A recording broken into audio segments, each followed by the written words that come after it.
What if the worst night of your life was actually the opening scene of your greatest story? Stick with me, because by the time this is over, you're going to question everything you think you know about hitting rock bottom.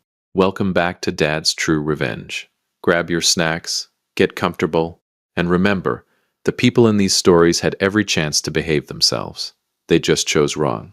Drop a comment and be sure to subscribe. You're going to love it here. My name is Peter Austin, and 14 months ago, I was worth $4.2 million. I know what you're thinking. So what happened? Everything happened. In the span of 72 hours, my construction firm collapsed under a federal contract dispute I didn't see coming. My bank accounts were frozen faster than you can say due process, and the house I'd spent 19 years paying for was gone. Swallowed by a lender who didn't blink twice. 72 hours. I've had grocery trips that took longer. I was 61 years old. My knees hurt in the mornings. I needed reading glasses to see my own phone, and suddenly, I was starting over. From nothing. With nothing. But here's the part that really gets me.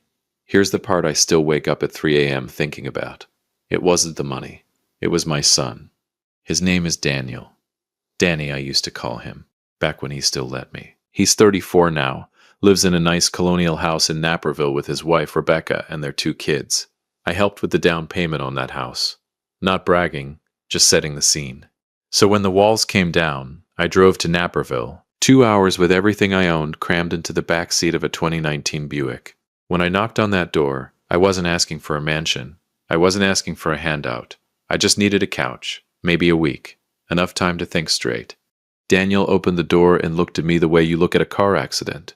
Like he felt bad, but he really wished he hadn't seen it. "Dad," he said, already stepping slightly outside, already lowering his voice so Rebecca wouldn't hear. "What are you doing here?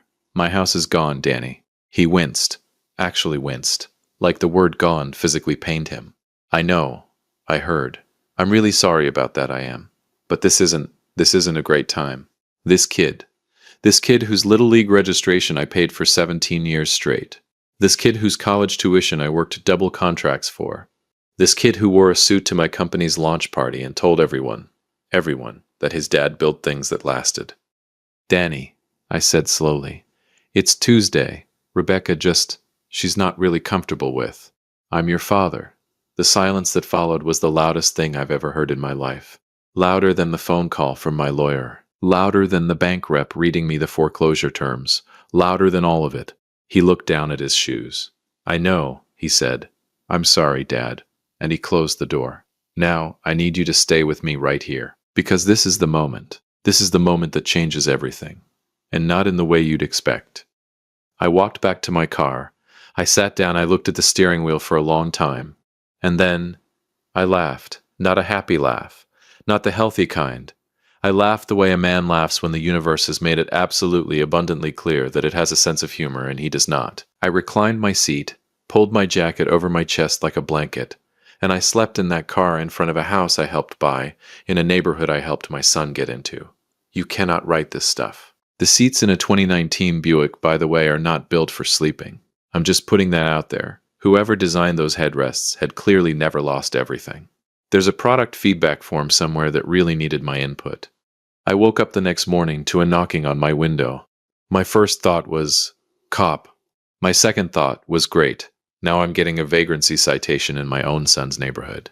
My third thought, when I actually opened my eyes, was that the man standing outside my window did not look like any cop I'd ever seen.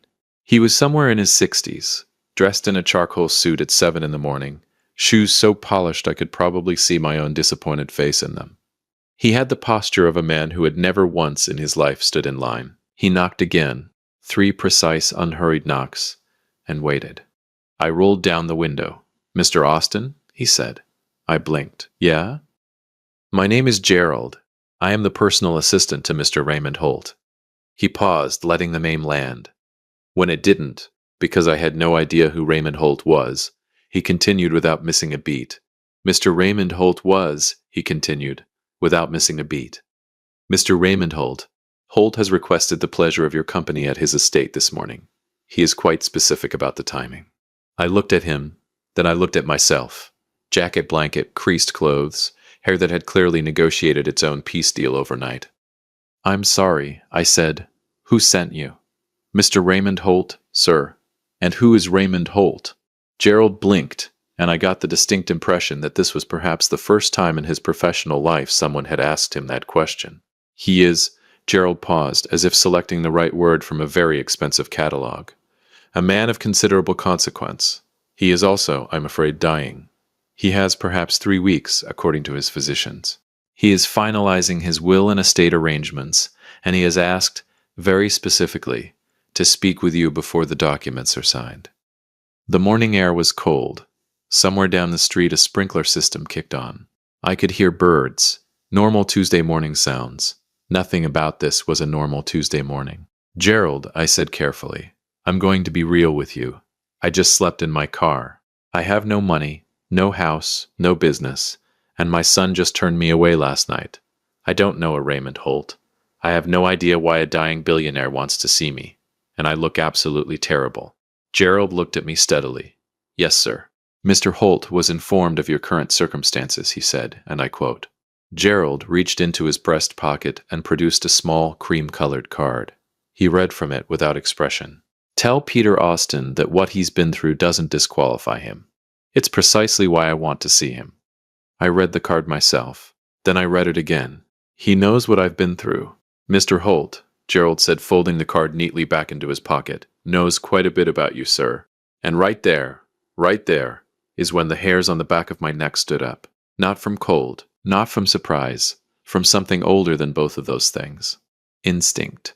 I followed Gerald's car, a black Mercedes that made my Buick feel personally insulted, for 45 minutes outside the city until we turned through iron gates onto a private road lined with oak trees so old and tall they felt like a statement. The kind of trees that were already standing when your grandparents were born. The estate at the end of the road was the kind of place that didn't show up on Google Maps, the kind of place that didn't need to. I stepped out of my car. Gravel crunched under my shoes. The morning light came over the roofline like something painted. Gerald turned to me at the front entrance and said, One final thing, Mr. Austin. Mr. Holt will tell you something today that will be very difficult to believe. He asks only that you hear him out fully before you respond. I looked at him. What's he going to tell me? Gerald held the door open. His face gave nothing away. That, he said quietly, is for Mr. Holt to say. I walked inside. And nothing would ever be the same again. If you've made it this far, do us one quick favor. Subscribe. A lot of people watch without ever doing it, but it costs you nothing and means everything to us. Thank you, genuinely. The inside of Raymond Holt's estate was the kind of place that made you suddenly aware of every poor decision you'd ever made in your life. Not because it was showy. That's the thing. It wasn't gold fixtures and oil paintings of horses. It was quiet money, the kind that doesn't need to announce itself. Dark wood paneling. Books, actual books, thousands of them, floor to ceiling in the hallway alone. The air smelled like leather and something faintly floral, like someone had cut fresh flowers in a room 3 doors away and the whole house already knew about it. Gerald walked me through it all without a word, his shoes making no sound on the marble. Mine, on the other hand, squeaked twice, loudly. The house judged me. We stopped outside a set of double doors at the end of a long corridor. Gerald knocked twice, waited, then turned to me with the measured calm of a man who had spent decades being unreadable. He tires easily, Gerald said. If he closes his eyes, do not be alarmed. He is listening. Great, I said. Anything else? Gerald considered this. Don't touch the desk. Before I could ask why, he opened the doors. Raymond Holt was not what I expected. I don't know what I expected exactly. Something more dramatic, maybe. A shrunken man in silk pajamas hooked up to machines gasping poetically toward a window. That's how dying billionaires look in movies. Raymond Holt looked like someone's retired geography teacher. He was thin, yes, and pale in the way that has nothing to do with sunlight and everything to do with what's happening inside. He sat in a wingback chair near the window, dressed in a simple navy cardigan, a wool blanket across his lap. His hair was white and neatly combed. His eyes, when they found mine, were sharp. Startlingly sharp. The eyes of a man whose body was checking out, but whose mind had not yet received the memo. He looked at me for a long moment without speaking. Then he said, "You look terrible, Peter." I blinked. "Good morning to you too," I said. Something moved at the corner of his mouth. almost a smile. Sit down. I sat in the chair across from him. Between us was a small table with 2 cups of coffee already waiting. I looked at the coffee. I looked at him. I had Gerald prepare it before he left to get you, Raymond said. I assumed you'd need it. You assumed right. I picked it up. It was still hot. I didn't even question it. When a dying stranger offers you perfectly timed coffee after you've slept in your car, you drink the coffee. That's just survival instinct. Raymond watched me with quiet amusement. Then he folded his hands in his lap and said, I owe you an explanation. You owe me a lot of things, I said, starting with why you know my name. I know more than your name. He reached to the side table and lifted a manila folder. He held it out to me. I know everything, Peter. I took the folder, I opened it, and I stopped breathing. Inside that folder was my life. Not a summary, not a report. My life. Photographs, documents, records. There was a photo of me at my company's groundbreaking in 2009, shovel in hand, grinning like a man who believed in things. There was a copy of Danny's college enrollment paperwork, with my signature on the financial guarantee. There was a photograph of my house, my actual house before the bank took it. Front porch, flower bed Margaret planted the first spring we moved in, the slightly crooked mailbox I always said I'd fix and never did. My hands were not entirely steady. How do you have this? I asked. I've been watching you, Raymond said, simply, calmly. Like that was a perfectly normal sentence. For a very long time. The room got very quiet. Raymond, I said slowly, setting the folder down. I need you to understand that depending on your next sentence, this conversation could go in a very different direction. He almost smiled again. 39 years, Peter. I've been watching you for 39 years. The number hit me like a door swung open into my face. 39. I stopped. Did the math. That's I was 22. Yes. I didn't have anything worth watching at 22. I was broke and working a forklift in a distribution warehouse in Cincinnati. I know, Raymond said.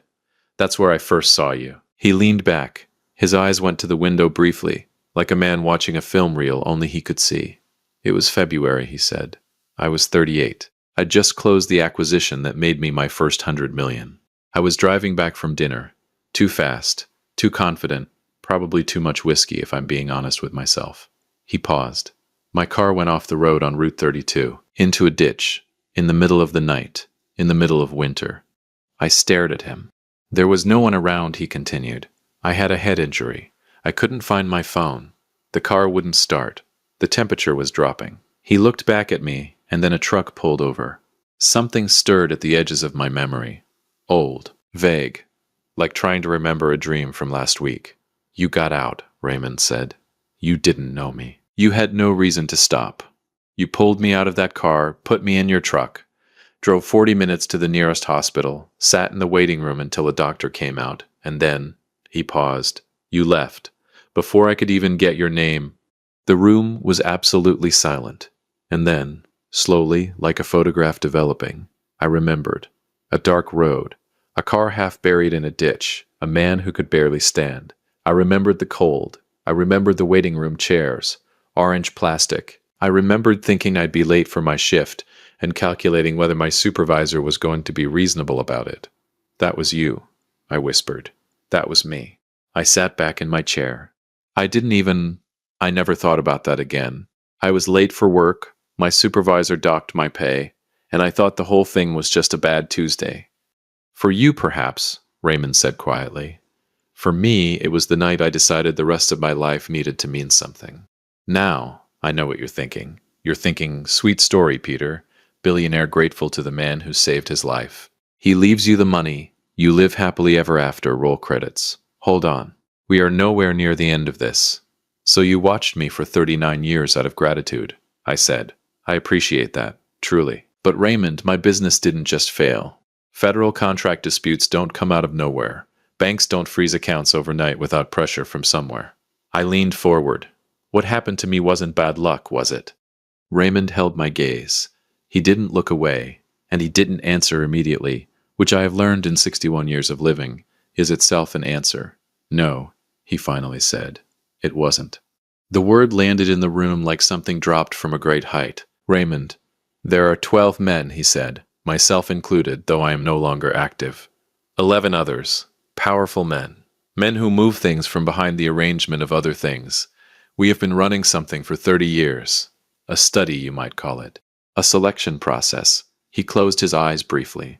Every few years we identify a candidate, someone with character, real character, not the performed kind, and we test them. I felt the cold start somewhere at the base of my spine and move upward. We remove everything, Raymond continued, systematically, carefully, business, assets, security, and then we watch what they do in the wreckage, who they become when there's nothing left to protect. I was gripping the armrest of my chair. The others, I said. My voice was very controlled. I was proud of that. What happened to the others? Raymond's expression shifted into something heavier. Some begged, he said. Some stole. One man disappeared entirely. We think he's in Costa Rica. One had a breakdown. One sued everyone he could think of. He paused. One took his own life. The silence after that was not the comfortable kind. And me? I asked. You, Raymond said, slept in your car. He said it like those 4 words explained everything. Like they were the answer to a question the universe had been asking for decades. You didn't rage, he said. You didn't collapse. You didn't go looking for someone to blame or someone to rescue you. You just, he searched for the word endured, with your dignity perfectly intact, like a man who understood on some deep level that this was not the end of his story. My jaw was tight. Or maybe I was just too tired to fall apart. Perhaps, Raymond said, but tired men with no dignity don't hold themselves the way you held yourself last night. Gerald watched you for 3 hours before he knocked on your window. I turned my head slowly. Gerald was watching me all night? From a respectable distance. That is not as comforting as you think it is, Raymond. He reached over to the desk, carefully, the movement costing him something, and picked up a sealed envelope. He set it on the table between us. That, he said, is a letter of introduction to the other 11 men. My attorneys will formalize everything this week. The will gives you controlling interest in my estate, the investments, the properties, the influence. He paused. And the seat, I repeated, in the group. My seat. The one that decides who the next candidate is. I looked at the envelope, then at him. You want me to decide? He said. That's different. I stood up slowly, walked to the window. Outside, the oak tree stood in the morning light, ancient and unbothered. I thought about the forklift in Cincinnati, the orange waiting room chairs, Margaret's flower bed, Danny's face in the doorway, the headrest of a 2019 Buick at 2 a.m. I thought about the man Raymond said had taken his own life. I turned around. Who are the 11 men? I asked. Raymond looked at me with those sharp, tired eyes. That, he said, depends on whether you pick up the envelope. I looked at it sitting there on the table. Small, cream-colored, like the card Gerald had read to me this morning. I looked at it for a long time. If you've been listening for a while and want stories like this to keep coming, it really helps if you hit that like button and subscribe. 97% of people never do. But it's what keeps this whole thing running, so thank you for real. I picked up the envelope, not because I'd decided anything, not because I was ready. I picked it up because my hand moved before my brain finished the argument. And honestly, after everything that had happened in the last 72 hours, I had stopped pretending I was the one in charge of my own life. It was heavy. Heavier than paper had any business being. I turned it over. My name was on the front, written by hand in ink so dark it looked permanent, like a decision already made by someone who knew me better than I knew myself. Peter, Raymond said quietly from his chair, before you open that, there's something else. I looked up. His expression had changed. The measured calm was still there. But underneath it was something that looked almost like guilt. And on a man who had spent 30 years engineering the destruction of innocent people's lives in the name of a character study, guilt was not a small thing to witness. One of the 11 men, he said, has a history with you that I did not know about when you were selected. The room temperature dropped 2 degrees. Or maybe that was just me. What kind of history? I asked. I discovered it 4 months ago. When I found out, he stopped, pressed his lips together. It changes the nature of what was done to you. Significantly. I set the envelope back down on the table. Raymond. Talk. He exhaled slowly, like a man releasing something he'd been holding for a very long time. His name is Walter Briggs. Now I need you to understand something about the name Walter Briggs. To most people, Walter Briggs is a name on a building. Briggs Capital Group, headquartered in Chicago, 32nd floor, name in brushed gold letters above the elevator bank. The kind of man who gets profiled in magazines that other rich men leave on their coffee tables to impress other rich men. To me, Walter Briggs was something else entirely. Walter Briggs was my business partner for 11 years. My original business partner, before the firm became Austin Construction. Before any of it. We started together in a shared office space in 2001, with 2 desks, 1 printer that jammed every 3rd page, and enough ambition to embarrass us both in hindsight. We built the foundation of everything I had together. And then in 2008, a year before we were set to go public, Walter quietly sold his stake, took his money, walked out, and never looked back. No fight. No falling out. He just left. Called it a lifestyle change. Said he wanted to go a different direction. I shook his hand, wished him well, and spent the next 14 years building everything alone. I thought he just got bored. I thought wrong. Walter was the one who brought your name to the group, Raymond said. 12 years ago, he nominated you as a candidate. I heard the words. I understood the words individually. Collectively, they were doing something terrible to my chest. He nominated me, I repeated. Yes. His name, the man I started my company with, he sat in a room with 11 powerful men and said, "Let's destroy Peter Austin," and everyone just nodded. It wasn't framed that way. Raymond. My voice came out very quiet. Don't manage me right now. He closed his mouth. Nodded once. The grace of a man who understood when to stop talking. I walked back to the window. The oak trees were still out there, still unbothered. I envied them deeply. 11 years. 11 years of building something together. Holiday parties at my house.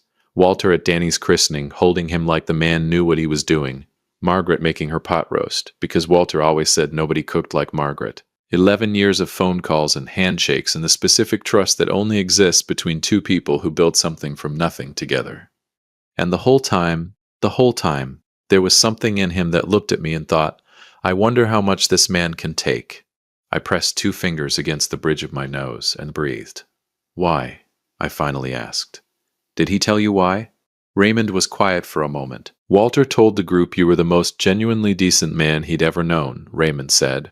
He said, and I'm giving you his exact words now.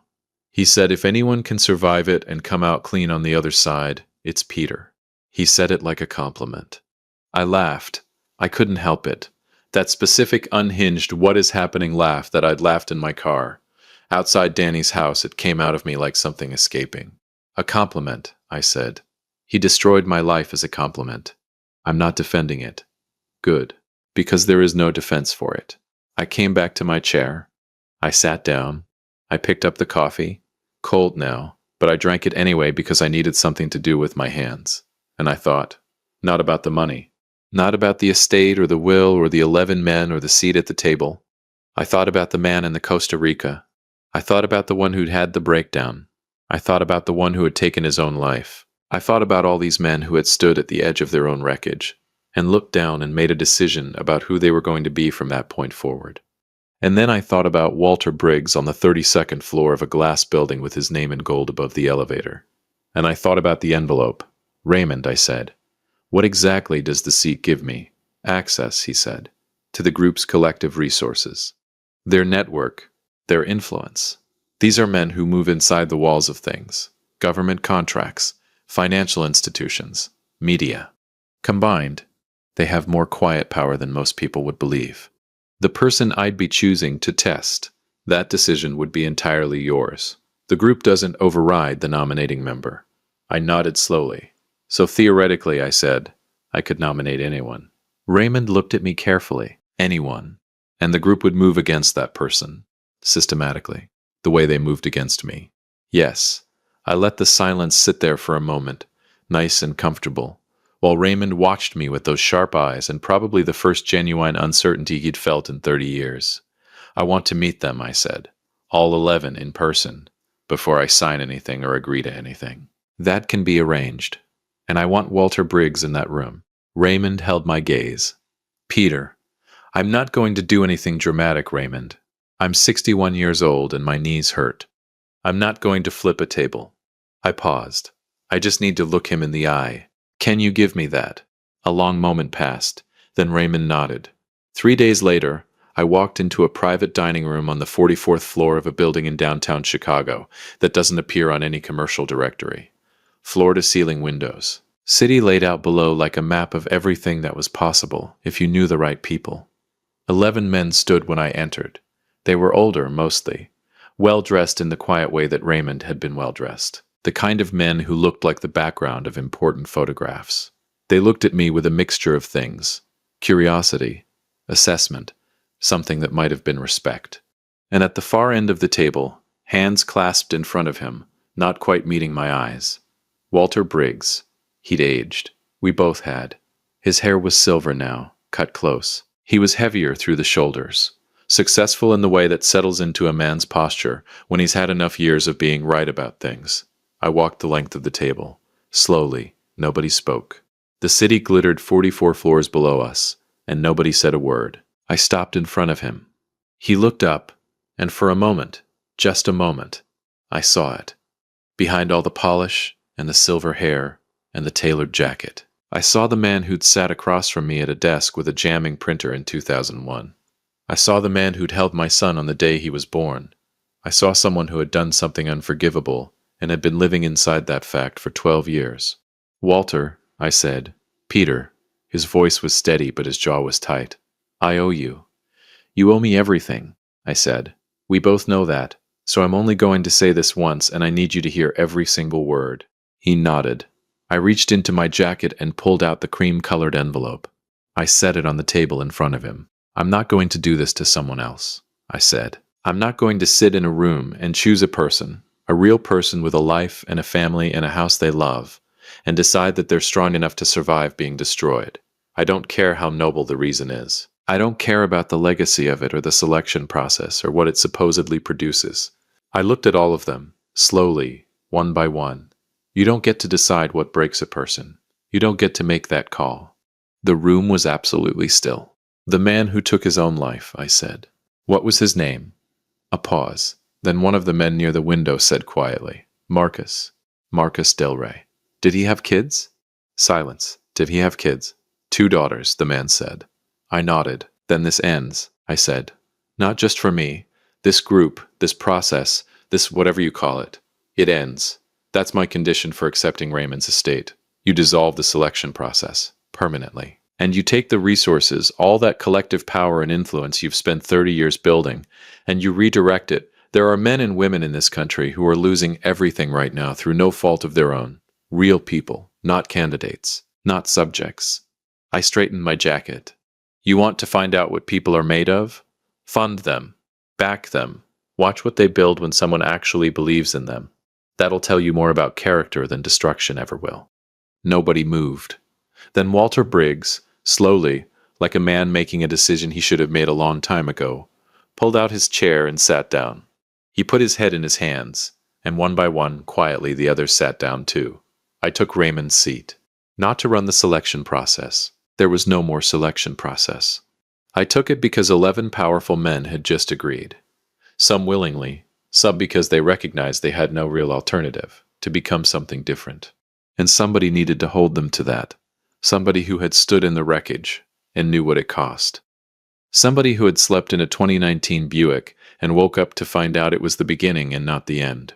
Raymond passed away 11 days later. Gerald called me. I drove out to the estate and sat in the wingback chair by the window for a while.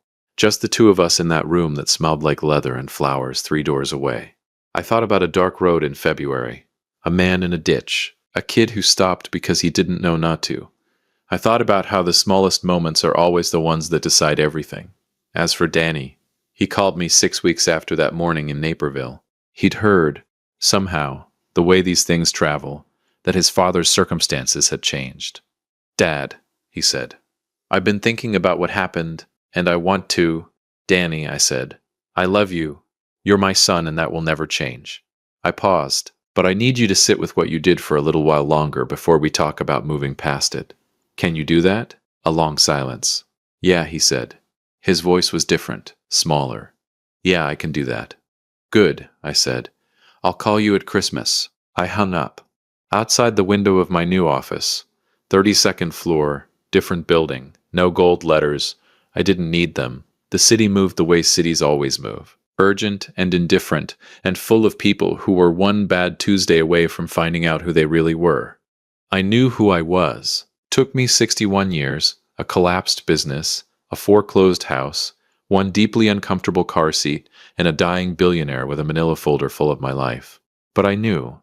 And sometimes, just sometimes, rock bottom isn't where your story ends. It's where it finally properly begins. If you like this story, join our community by hitting that like button and subscribing for more real, raw, and family-centered stories. And as always, thank you for being a part of this sphere.